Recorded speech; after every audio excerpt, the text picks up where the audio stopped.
Welcome to the 54th Arbuckle Award celebration.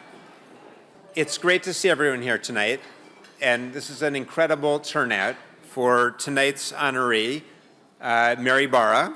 Welcome, Mary.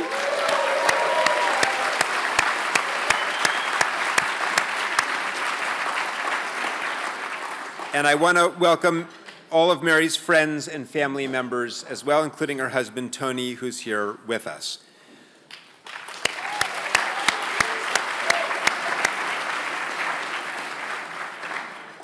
So this is always one of the most special days of the year at the GSB.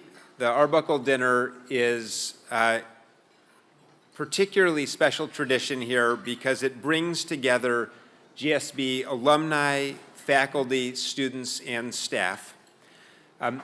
In that spirit, I'd like to ask a few groups to stand up for a moment and be recognized. I want to start by asking all of the faculty and all of the students to stand up and be recognized.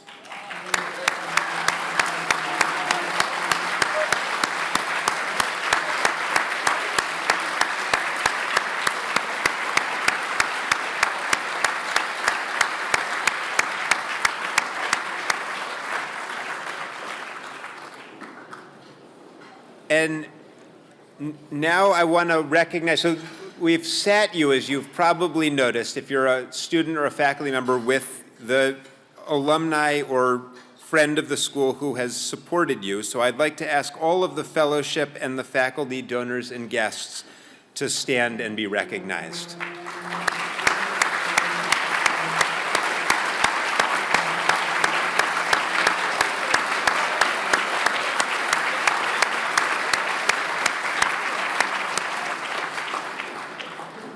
So thanks to all of you for your support of the GSB and for supporting our students and our faculty. We have with us quite a number of past Arbuckle recipients. So I want to ask each of them to stand and be recognized. The first is John Lilly, MBA class of 1964.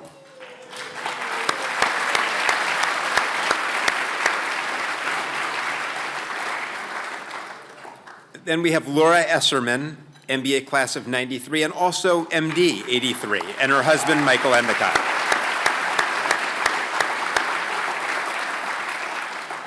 Steve Denning from the class of 78, here with his son, Robert Denning.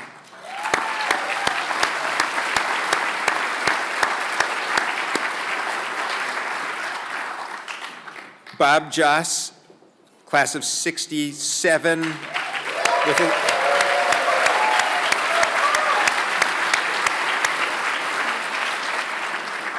Bob King, class of 1960.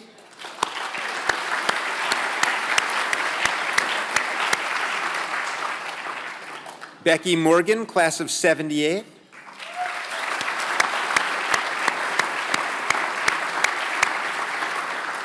John Morgridge, class of 57.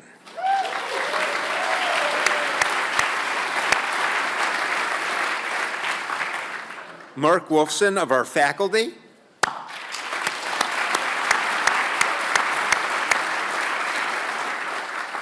And then there's one person who I really want to give special recognition to because he received the Arbuckle Award virtually in 2021 over Zoom.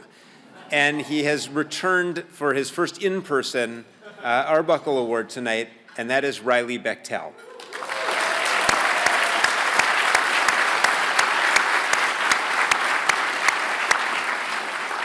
And I want to also recognize and ask the members of the Arbuckle family, Susan Arbuckle and her husband, Steve Schneider, to rise and be recognized.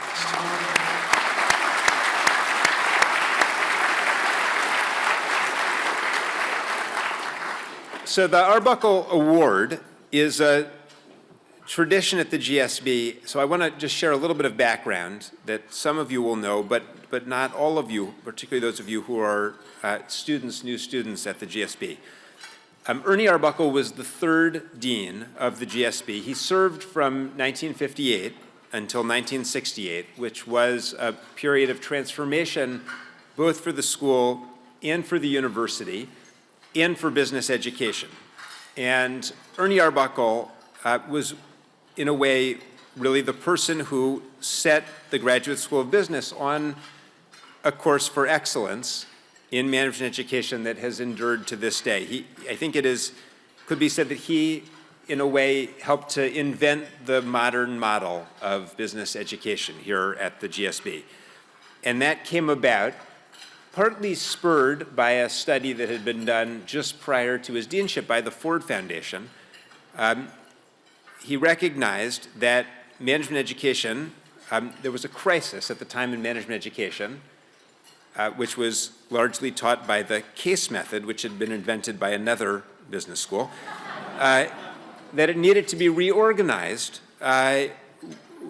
in a way that grounded the teaching and ideas in the social sciences, and that it should be complemented by an effort to undertake research that would inform and illuminate managerial thinking. And so Ernie Arbuckle was the dean who committed the GSB to its dual mission of research and teaching, and an understanding that those two things needed to come together in the classroom, where faculty would confront students with frameworks and evidence, and students would confront the faculty with a desire for relevance and applicability. And as our former Senior Associate Dean David Krebs used to say, that interaction would hopefully lead to more light than heat. And it is really that foundation that continues to underpin today's business school and essentially all of our peer business schools as well. And so Ernie was a legendary leader of the school. He was a gifted and agile leader, and he had a belief that people were more important ultimately than organizations. And today we continue to build on that legacy and preparing leaders to navigate a complex and evolving future.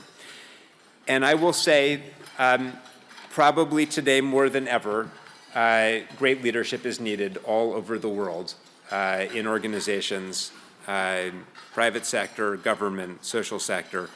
And as much as we aspire for our organizations and institutions to create opportunity and value and to represent ethical behavior, it is difficult, if not impossible, to reach this without the presence of effective leaders.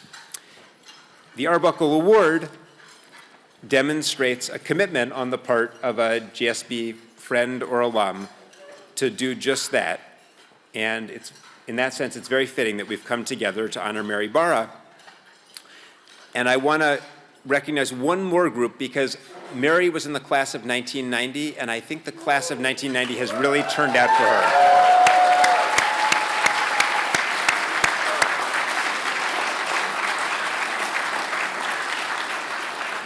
So I think we have just about 90 members of the class of 1990, which is really fantastic. So we're going to bring Mary up after dinner, and I'm going to do a fireside chat with her. So I won't say too much about Mary right now, because we'll talk about her story and her leadership after dinner. But I do want to just say how grateful I am for all of Mary's service to both the GSB and the university. Mary served for 6 years on the Stanford's Board of Trustees. She's a member of the Advisory Council at the GSB. She has been an incredible person in helping the GSB engage with General Motors, in particular through our executive education program, one of the most impactful executive programs we've ever had the opportunity to run here at the GSB. And she's been an incredible advocate and supporter of our students over time at the business school. So I really couldn't have asked for a better final Arbuckle Award recipient than Mary Barra, someone who I admire so much. And with that, we'll have dinner, and Mary and I will come back up afterward to hear from Mary. Thank you. It's great to see everyone enjoying themselves and talking. I want to now introduce the introducer. So I'd like to welcome Senior Vice President and Chief People Officer at General Motors, Arden Hoffman, to the stage.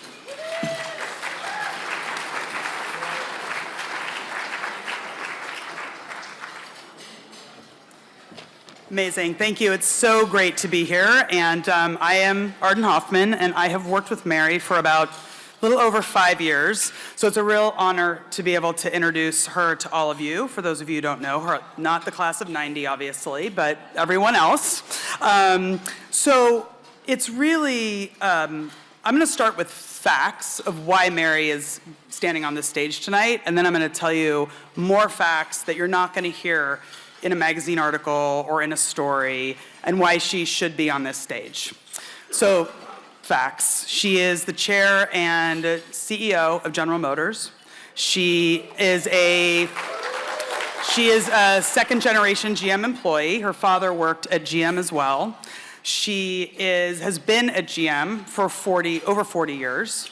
Probably the only time away from GM was at Stanford GSB, I would imagine. That's not fact-checked, but she's nodding, so we're correct on that. She is a 1990 Stanford grad, GSB, we already know that.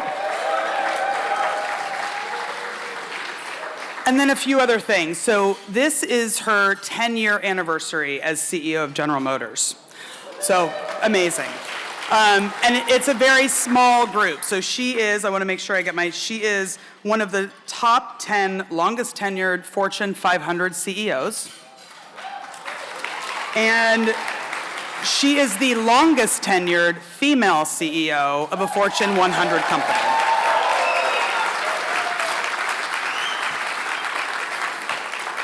So these things alone, right? It shows the brilliance that she has. Her resilience is amazing, and her stamina. Can you imagine? I feel like she's the one running a 100-mile marathon and just like keeps going.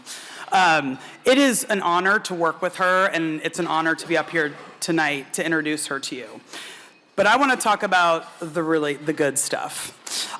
So I joined General Motors because of the history of the company, because of the bright future it has, the transformation we're going through. But I really joined General Motors for Mary. She is that kind of leader that inspires followership. People join because of her. Employees text me and ask me if they can introduce themselves to her because they see her in the hallway.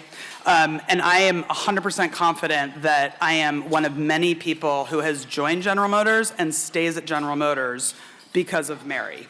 And there are many people in this room tonight, at this table, and around the room who would 100% agree with me on that. When I go around and I talk to our team and our leaders at the company, they're like, I'm here for Mary, which is an incredible thing. And so for the students in the room, you would be very lucky to be that kind of leader in the future.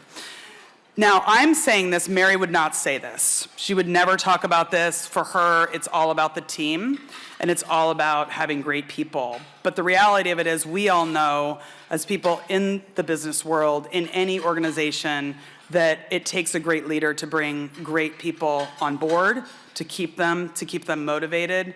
Great leaders inspire us, they motivate us, they challenge us, they listen to us, and they appreciate us. And Mary does all of those things. Despite all the things that she has to deal with, the business that she has to run, the money she has to make, the stock price she has to grow, she is still an incredible human being to her people at work. And I think in this day and age, that is worth celebrating even more than it has been in the past. So, now I'll leave you with one bit of information. So we have asked Mary, can you do a book? Could you do a movie? Could you do a Netflix special? We've even, this is the exec team, have even recommended people to play her. I have someone on the exec team who's here tonight who has twice asked her, sorry Tony, you might not like this, to run for president. So, and she's not doing it, by the way, so don't tweet that out or anything, or, but she has politely and she kindly turns us down on that. So tonight, you're not gonna get that story elsewhere. So this is a special moment, and I hope you appreciate the time that she has up here, hearing from her and getting to experience her in the way that we do every day, and that we're very fortunate. So with that, please welcome Mary and celebrate her winning this Arbuckle Award. Mary.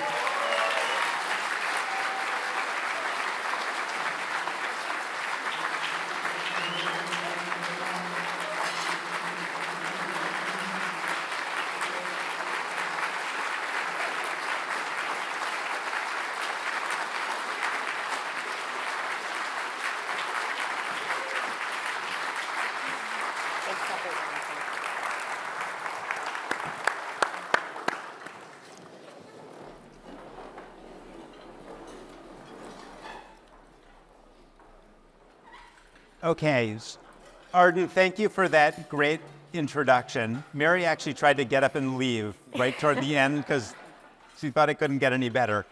But thank you for that. And Mary, this is such a pleasure to get to do this. So I thought we would do is I'll just love to ask you a little bit about your career. I want to hear about I think we all want to hear about your time at the GSB and then about your leadership of General Motors.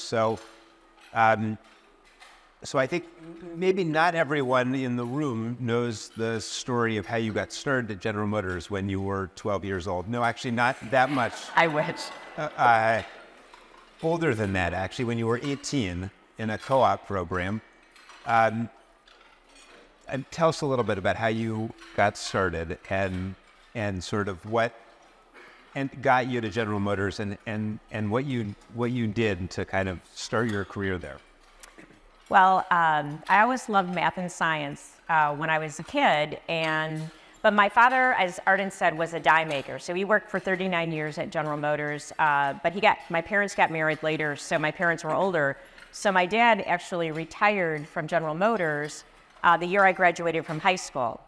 And so I wasn't exactly sure how I was going to pay for school. So someone actually handed me an application to General Motors Institute and said, hey, Mary, if you go here, you can pay your own way. So I filled it out and was fortunate enough to get in. And that's how I ended up at General Motors Institute, where I met my husband of 38 and a half years. So it worked out really well.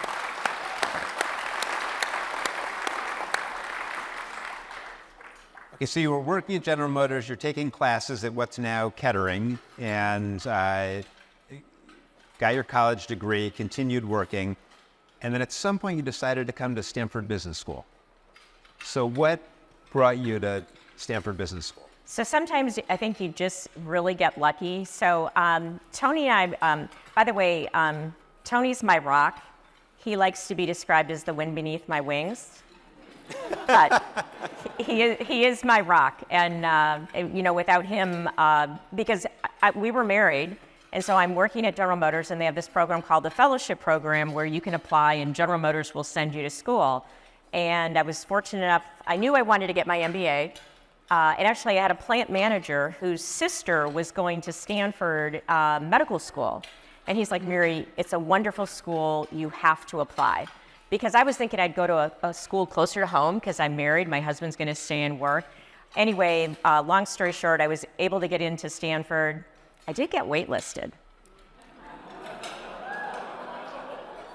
But I got in, and so we made the decision that we were going to do the long distance marriage thing, and I was able to come to Stanford. And I really have to say, on so many levels, coming to the GSB really changed the trajectory of my life because I didn't know what I didn't know. I went to a very small engineering school, didn't have a very strong liberal arts complement.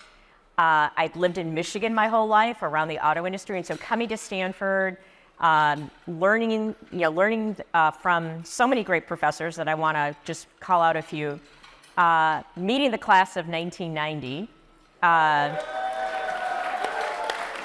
Who I humbly accept this on behalf of all of us, because I think without all of you shaping and being together in that program, I don't know if I would have been, because I think one of the secrets of business school, you obviously learn from the best of the best from a faculty perspective, but you also learn from each other. And, we have a lifelong friendship. And even though we don't always get to connect, when we do connect, it's like, it was just, we're back in class. So it is something special. We'll come to the class in a minute, but I did spend a lot of time over the last couple of weeks asking members of your class for embarrassing stories about you. And the class of 1990, you completely failed in this one. Because basically the only thing that I was able to extract from the class was that you came into class every day, you sat in the front row, you were the best person to be in study group with because you just got every assignment done on time, and everybody loved you and respected you. That's a little bit So there's glorified. So there's got to be something wrong with this story. Well, first of all, I got to work with many of the people in the room in different classes, but I think a lot of times when you're at B School, at least when we were there, you kind of settled in on you start working with the same group of people. So Al and Kathy and Boris, you're here, you know who you are. Thank you for being my study group partners.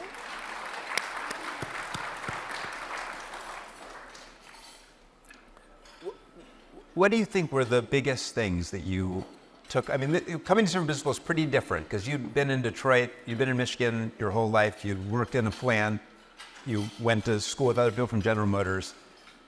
It's a pretty different set of people. They didn't have David Trachtenberg in Kettering. So, what was the biggest surprise to you when you came out here? Well, I think so many parts of it. I mean, one is the class started to bond very early on, and so we got to know each other. And when we were there, it was just, I think our class was 331 students. So you really did have a chance to get to know everyone. And so I think that was one, and the class really, we enjoyed being together. So, from Friday night LPFs, liquid preference functions. I don't know if you still have those? Oh, yes. Okay, that's a good trend. But I think also a lot of it was in the classroom because living on a coast, being in an environment where there weren't GM products really, aside from a Tahoe or a Suburban. And so just really understanding the world outside of Detroit for a company that I work for, that was eye-opening. But then, I was here taking classes from the people who write the textbooks that the whole, business school community uses across the globe. And just, the different classes that we had, and I remember trees, something I think about almost, on probably a weekly basis, decision sciences, I think it is. But it really was just, the logic of making decisions, management control, accounting, tax, Professor Wolfson.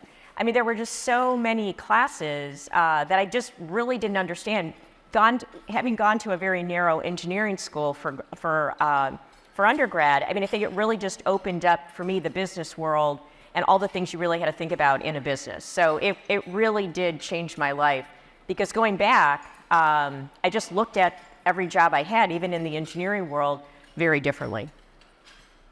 Did you have a sense at the time that you were going to go back and spend your whole career at General Motors? No, I think I'm of a generation where, not like today where people move a bit more frequently, but for GM, with all the ups and downs we've had over the last 40 years, I always felt like I was getting the opportunity to learn, to grow, take on new responsibilities, and so I always felt like, I was growing there. So, there was a few times where I, probably looked outside, but then I chose to stay. So, it was because of the opportunities that I had and the people that I worked with. And making cars is pretty cool.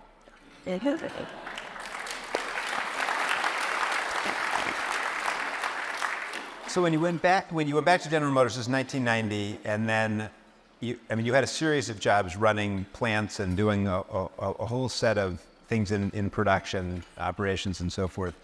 Were there particular experiences that were sort of formative for you during that time? I think running a plant I was running an assembly plant in Detroit, and I think when you run a plant, it really is, you're like the mayor of this community.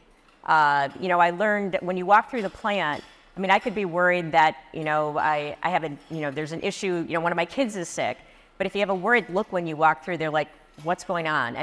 But also learning, it was the first time I wasn't doing an assignment where it was a small group of people and we just work as hard as we need to. I had a motivated team of 3,000 people to safely build high quality vehicles every day efficiently.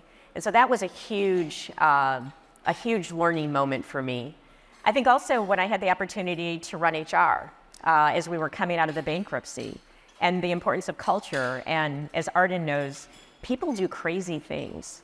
And so, just understanding, but also understanding what, people are the most important asset we have in any organization, in any company. And so really understanding how do you create a culture where people want to be there, win their hearts and minds, I think was something that was very important. And then running product development is probably the best job at General Motors because you're either in design, looking at the future of the vehicle, you're in Milford Proving Ground driving vehicles, you're at the plant launching new vehicles. I mean, product development is the heart of it. So one of the famous stories about you is the HR story about when you took over HR and there was a huge manual for how you were supposed to dress on the job. Tell the story of how you got rid of that. Well, I have to, at the time, the person that was CEO of General Motors was Fritz Henderson, and we'd just come out of bankruptcy, obviously a traumatic event for a company, any company, but for a company like General Motors. And so in HR, we really wanted to drive in a more empowered culture. And so, looking at the dress code, it was long. And you think about it, we have people who work in assembly plants or plants around the world. We have people who are engineering every day. We have people who are meeting with government officials. We have people who are meeting with dealers. How can you possibly put in a manual how everyone should dress? And then frankly, if most of these people were trusting to do really design parts for a car that's going to go on a road and needs to last for years and keep people safe, or really responsible for huge things, and we can't trust them to wear the right clothes. So we changed the dress code to dress appropriately. which was an interesting window into the cultural challenge we really had. Because people, I'd have managers calling me like, you have to be more specific. I'm like, why? And they said, well, people in my group are wearing jeans. I go, okay.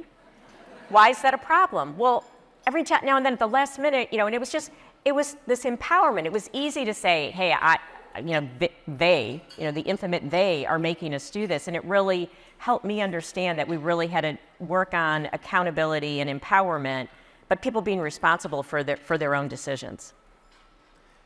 Was there a time when you realized that there was a potential that you were going to become the CEO of General Motors, one of the iconic company? I was told, maybe a year or so that I was in consideration. Up until that point, I had never really thought about it. And I was told I was in consideration. And of course, I was never one of those people who, when they said, what's your 5-year plan? I always hated that question when my boss asked me that. Because I just wanted to keep learning and growing and, be in the core part of the business. So when they asked me, of course, if I was interested, I said yes. And the whole process got accelerated because unfortunately my predecessor's wife was diagnosed with stage 4 lung cancer. And so went from being probably another year to about a 2-month process before I was named in December and took over in January. All right, so let's go back to when that happened. It was 2014, just 10 years ago, a little over 10 years ago, just over 10 years ago. And at the time, the company had gone into bankruptcy during the financial crisis, been bailed out, had emerged, but was still in the process of trying to figure out what would a viable, sustainable General Motors look like. So at the time, how did you think about that? Well, because we're such a customer-facing company, our bankruptcy, to those who, a long time ago, was a managed bankruptcy. We were only in bankruptcy for 39 days. So all that really happened in the bankruptcy is the balance sheet got fixed. And so we then have, started on a journey, and my predecessor did a lot to work in really driving product excellence, but also making the decision of how we're going to deploy capital. And, there was a lot of times where General Motors kind of felt like it had to be everywhere for everybody with everything. And that's fine when you have 50% market share in the 50s, not so good when you're at 19% or 17% share. And there's many more competitors in the industry, and you really have to figure out where can you play to win, and you can't deploy capital if there's no plan to generate a return on it. Kind of the business, Professor Foster would be hopefully proud of me. So, we really started looking at every business across the globe and every product line and saying, if we're not profitable now, do we have a path to profitability? And if we don't, then we've got to do something different. And so that was a journey that we went on probably for the first 5 years of my tenure. So here's just about the internal dynamics of the company. So General Motors, as many of you know, did have over 50% market share up until 1980 or something, and even into the early 90s had over 40% market share of U.S. cars. So you take over and you're 17. Had people processed that inside the company, that you were not the dominant American auto manufacturer and it needed to be more change things and be more scrappy? I mean, I think some people did, but I think not enough people were focused on the customer. One of the things my predecessor, just drove into the organization is we don't win until the customer says we win. And really getting everyone in the company focused on what's going to, how do we differentiate ourselves with the customer every day, every interaction matters. That became something we really started to work across the culture and make changes so people understood that. So I think that was one of the fundamental shifts that we had to make. My predecessor started it. We really continue, and to this day, we continue to focus on it. And at some point, you decided that EVs were going to be the future, and you were going to get ahead of everyone else, basically, and at least among the American auto manufacturers. How did that happen? What took you to that realization that was where the world was going? Well, at General Motors, 25 years ago, we started working on EV1. So I would say I think GM was a way ahead of its time from where battery technology was when we put out EV1. But what most people don't, we never stopped working on battery technology. So we had continued to work, and in 2010, we had the Chevrolet Volt. I think it was somebody from my class, was it Joyce, said, "You're not giving it up?" Yes, thank you, Joyce. And so we had been working on that technology. I mean, clearly Tesla, Tesla was gaining and, with their EV goals, and that's what drove us to do the Chevrolet Bolt. So after we did the Bolt, we started to realize that if we really wanted to convert, and we believed that we needed to move to an all-electric future, we really needed to create a platform that we could do the full portfolio. Because we know when you think about a vehicle, a lot of people, they need the vehicle they need from a functionality perspective, size, performance. For, in full-size trucks, 50% of the trucks we sell, it's part of a person's livelihood. And so we knew we had to look at how do we do a platform so we can start to get scale and leverage. And so we started that process in 2018. And so we've been on the journey. We never thought it was going to be straight line. I never in a million years thought the way a vehicle is propelled would become political. But that's what we're dealing with right now. But I think everything we're in that just the world we live in right now. But we know it's probably going to be bumpy, but the line will go, because bottom line is electric vehicles are more fun to drive. And I know I'm talking to a crowd in the Bay Area where probably in any city I go to, this is probably where I'd get the most people raising their hands saying, yes, I drive an EV already. But to get everyone across middle America and globally, it's got to make sense for them, because this is a very expensive purchase for most people. So we're on that journey right now. We're committed, and we'll just continue to be agile and adjust as the world changes. And we know we're moving, and we're going to be providing consumers with a car that's fundamentally better to drive.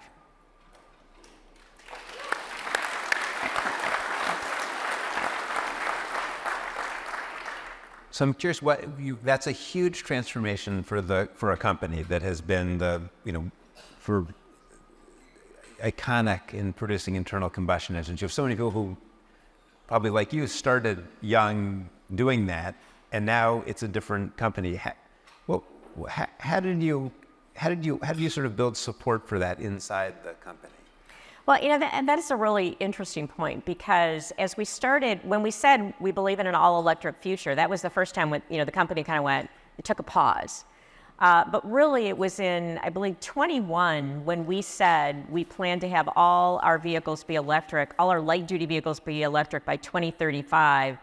That was an important stake to put in the ground, not externally, but we did it externally because we had to get everybody in the company stop having the debate of if and when, and get busy on getting it done. And so that was a turning point. But the other thing that's even bigger that's happening in our industry, again, electrification is big for all the benefits it has, and it's fun to drive, instant torque, don't have to go to the gas station. But what's even more significant is that the vehicle is really a software platform. And everything that we can do, and we're just at the early stages of being able to have, really change and improve the customer experience, and the fact that your vehicle can get better over time, significantly better over time.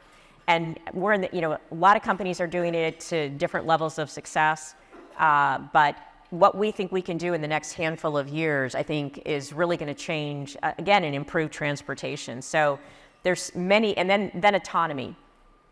If you think about 90% of fatalities, last year we have data from 40,000 people lost their lives alone in this country in traffic accidents. And when NHTSA, our regulator, has done the studies in the past, over 90% are caused by human error. So we do believe we have the technology where we can achieve level 4 self-driving vehicles, and think about the safety, and I actually believe it will dramatically get improved congestion as well. So something in the way you made that transformation in the company clearly worked really well, because I'll just give an anecdote, which was a few years ago, you had sent one of your teams, well, you've said now, I guess, about 300 of your senior leaders to the GSB to do executive education with us. So one of those groups was here, and I asked one of the groups, what's the biggest problem at the company? And they said, the hardest thing at the company is it's very hard to get people to work on internal combustion engines because they all want to be where the future is going. So that was really striking for me when I heard that. Let me ask about the future then, which is, you're in pretty intense competition in EVs and also for autonomous driving.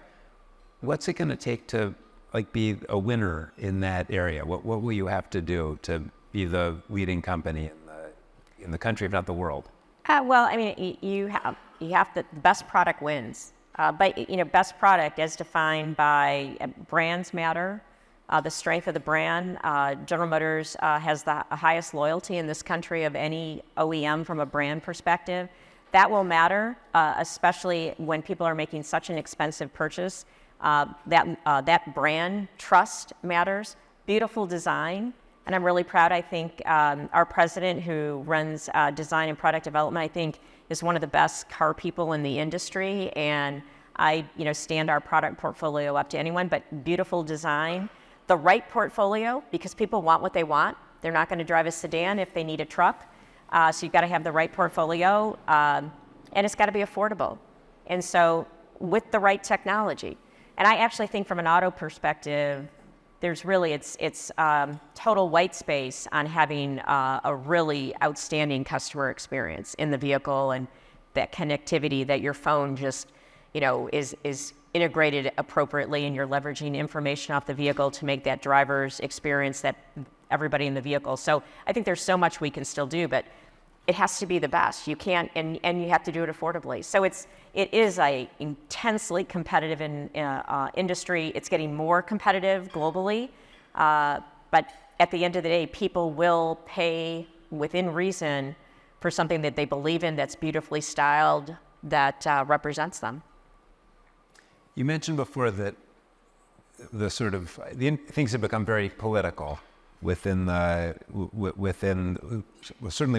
electric vehicles. How have you, you've had a number of situations over the last 7-8 years where you've got caught up in politics, not because you really did anything, just because you were who you were, basically. Talk a little bit about that change in the business and in the demands that have been placed on you. Well, I think the auto industry is so important because of the jobs it provides. It provides good paying jobs built the middle class, and for people who maybe haven't pursued a college education, but can have a really good job and work really hard, by the way, and are very skilled at what they do. And so it's a constituency, I think, that is important to whoever's in office. That constituency is going to be very, very important to. And, I think making something, actually making things in this country is still something we need to make sure that we continue to do and have. If we don't believe that, just look back at COVID. So I think that's important as well. So I think we are going to be an industry that gets a lot of attention, whoever is in office. I think in some cases we made decisions that probably at the time had repercussions that got us more attention that we needed. But General Motors for a long period of time, we're going to work with whoever's in office. We have to. We are a highly regulated business. We have 3 regulators that regulate our industry: the Department of Energy, the Department of Transportation, the EPA. I'm probably missing some. So we have to work with whoever's in the administration, and and a lot of decisions we're making right now are past this next election. They'll come into fruition with whoever's in office and elected in 28. So we just have to work to have a productive relationship with not only the administration but both Congress. So we'll continue to work to do that. I want to ask you about your leadership style. So we heard from Arden a little bit about it. What would you say are the things that have helped make you successful over 10 years at General Motors? Well, it was something I learned from a person at GM who really taught me early in my career in manufacturing, because I kind of came up through the ranks at General Motors in manufacturing in my earlier days. But it was really this, and I said it earlier, but you have to win people's hearts and minds. They have to, most people, like 99.999% of people, I believe, come to work every day and they want to do a good job. They want to be valued. They want to know they're doing something important. They want to know they've got opportunity. We're all human beings. And I think, people will work the extra mile if you invest in them and you show them that you care. And so I've just, through my whole career, I've just been focused on how do we engage people? How do we, communicate better so they know what they're doing? They know why they're doing it. We don't always do it well. We could do better. But that's the journey that we're on right now. And to get to win, we have to have the best people. That's why, I'm excited, celebrated the opening of our Mountain View office for our technical talent for General Motors, that we've had talent here for many years, but really bringing them all together, all the team together, and we're going to be growing it here because we need the talent that you get in this area if we're going to win and compete against very stiff competition. So I think it's getting the right people, but then, making them know they're part of a mission. What are the biggest challenges you've faced over those 10 years from a leadership perspective? Well, I think it's exciting, but it's also, I think as a leadership team, and I would also say about my leadership style, I really try to be inclusive. I don't have all the answers. I want the benefit, of people who've come from different industries, have different perspectives, different countries. As we have to make some pretty tough decisions and deploy a pretty sizable amount of capital, I want to have that debate and that tension as we make those decisions. And so I think even now that's more important because we're transforming the way the vehicle is propelled. We're trying to win from a software perspective. We're in a race from an autonomy perspective and the geopolitical situation. The auto industry overall is a very complex global supply chain. And so managing that through the different challenges that we learned in COVID, there's like it seems like there's always something that's changing and we've got to keep adapting and reacting to. But again, I'm really proud of the leadership team we have at General Motors because okay, this changed, what are we going to do about it? And even how do we look over the horizon to say, how do we de-risk what potentially could happen as you look at all the different trends that are happening in the world, some positive and some not so much. What's the biggest one of those that maybe we haven't thought about in this room? To me, I think a lot of it is supply chain. And it's probably, they're related. It's the geopolitical situation. We're a global car company. We sell in virtually every country. We have a really strong business in South America. We have a business that's evolving in China because the China industry is evolving. We're back in Europe now, primarily with EVs. North America, Middle East, Korea, Uzbekistan. We're in many, many countries. And I think understanding what's going to happen from a global perspective. And, I've always been of the position, give us a level playing field and we should compete to win. I think right now, though, watching how the geopolitical situation is going to change the playing field is something that we have to be prepared for, but we really have no control over. What are you going to do after you're the CEO of General Motors? Sleep.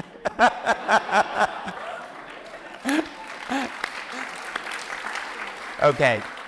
And now I've got to, we're winding down, and I have one more question that I have to ask you, because I know that we have something else that we share in common, which is we're both big Taylor Swift fans. Yes. So I need to ask you, what is your favorite song on Taylor's new album?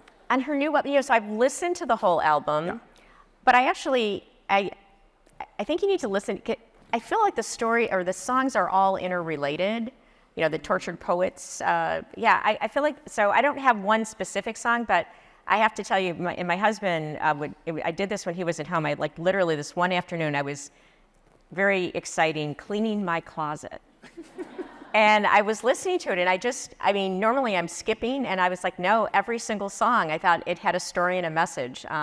My daughter's a big Taylor Swift fan too, though, so I usually know all the ins and outs of what's happening, so I knew the different stories to know what the songs were about, so I was listening to see if I was, understanding each story in each song. All right, I'm resonating so much because Madeline is home this week, and we've been through the lyrics of every song. And if you haven't been through the lyrics of all the songs, I just commend you to listen to the one about Kim Kardashian. So that's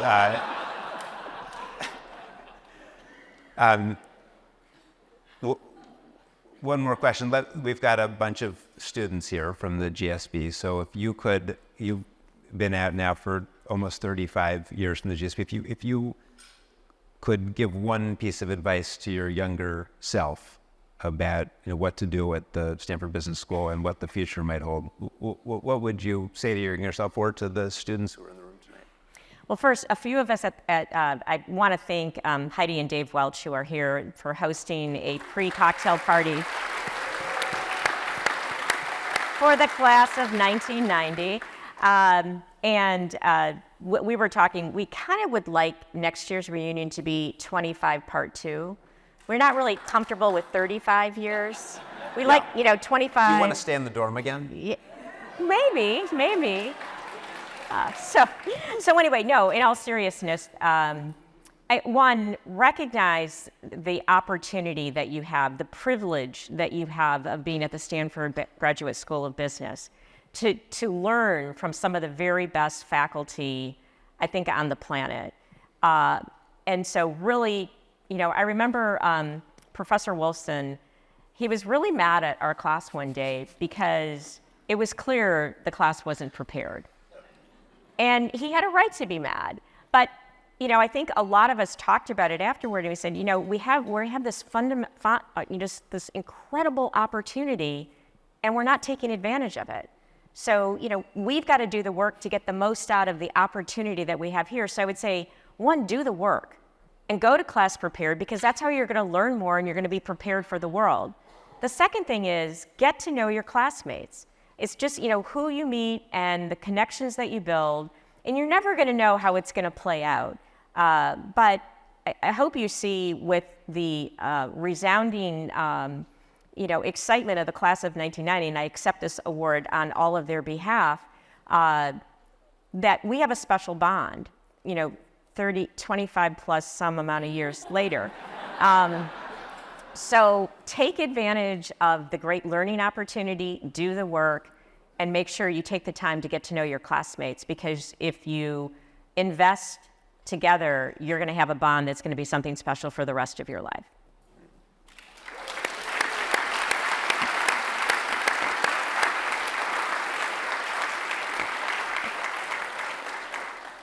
Well, Mary, I will say, when I started the GSB and you were on the advisory council, I always felt fortunate every time you came to one of those meetings, because it was like you just sort of elevated the whole group. And every time I've ever needed to reach out to you, you've been ready for the call and always there. So I'm so appreciative, and I'm so glad that everyone, all of you who are here tonight, got to see a little bit of what makes Mary such an incredible, iconic leader in American business. And congratulations on the Arbuckle Award, Mary. It's been Thank you great very to much. have. Thank you. Thank you.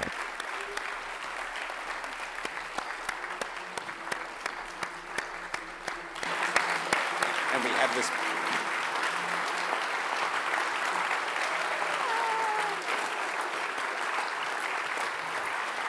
Thank you so much.